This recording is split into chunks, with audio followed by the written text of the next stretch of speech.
उस डांस में नाचते हुए नजर आया है वो दाढ़ी वाला है। वो दाढ़ी वाला कौन है? जो दाढ़ी वाला है उसकी मित्रता वानखेड़े साहब से भी है।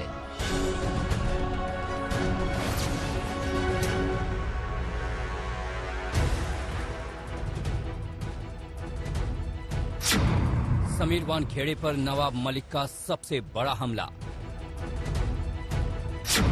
इंटरनेशनल ड्रग्स माफिया से समीर वानखेड़े की दोस्ती। मुंबई क्रूज पार्टी में मौजूद था दाढ़ी वाला ड्रग्स माफिया। समीर वानखेड़े ने दाढ़ी वाले को नहीं पकड़ा।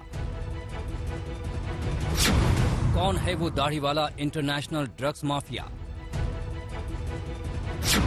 कौन पिस्तौल वाली माशूका जो उस डांस में नाचते हुए नजर आया है वो दाढ़ी वाला है। वो दाढ़ी वाला कौन है?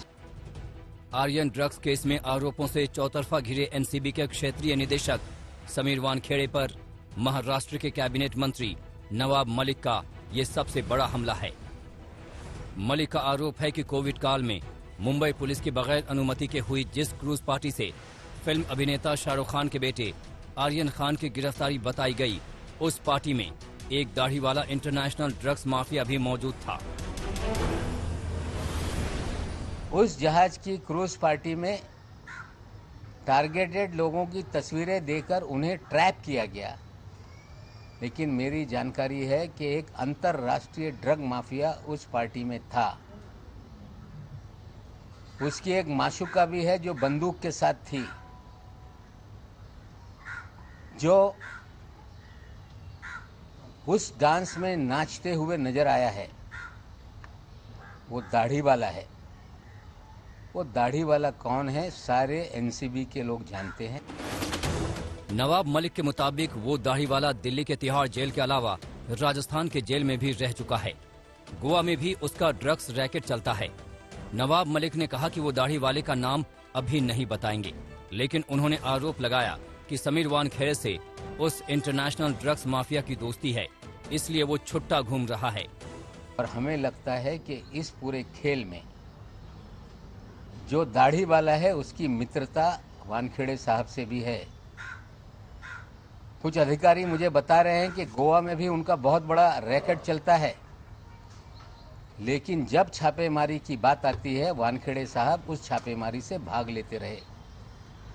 मैं जो लोग आए हैं जांच करने के लिए, मैं सार्वजनिक रूप से उन्हें कहता हूं कि आप क्रूज की सीसीटीवी मंगाइए।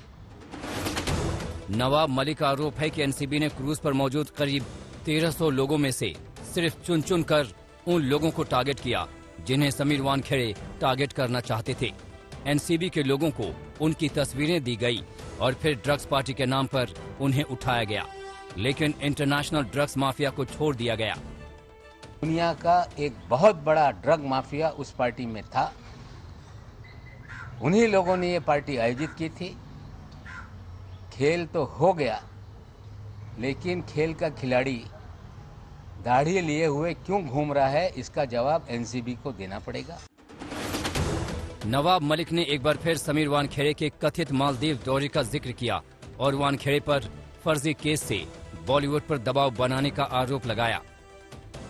मलिक ने कहा कि पिछले साल एक एफआईआर दर्ज की गई थी, लेकिन किसी की गिरफ्तारी नहीं हुई। उसी एफआईआर के आधार पर दीपिका पादुकोण, सारा अली खान और श्रद्धा कपूर से पूछताछ हुई, लेकिन गिरफ्तारी नहीं हुई। वो सारे लोग जिनको बुलाया गया उनकी गिरफ्तारी नहीं हुई है, उसकी गहराई में जाइए। मैं ये भी कहता हूं कि मालदीव के दौरे को देखिए। उस समय कौन से अभिनेता अभिनेत्री मालदीव में थी, तो जो उगाही का खेल है वो खुलकर सामने आ जाएगा।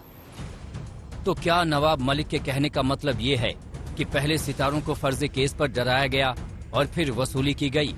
समीर वानखेड़े पहले ही इन आरोपों को नकार चुके हैं, लेकिन इतने संगीन आरोप सामने आने के बाद एनसीबी को हरकत में आना पड़ा और मुंबई आकर एनसीबी की 5 सदस्यों वाली विजिलेंस की टीम इसकी जांच शुरू कर चुकी है। कमलेश सुतार, मुंबई आज तक।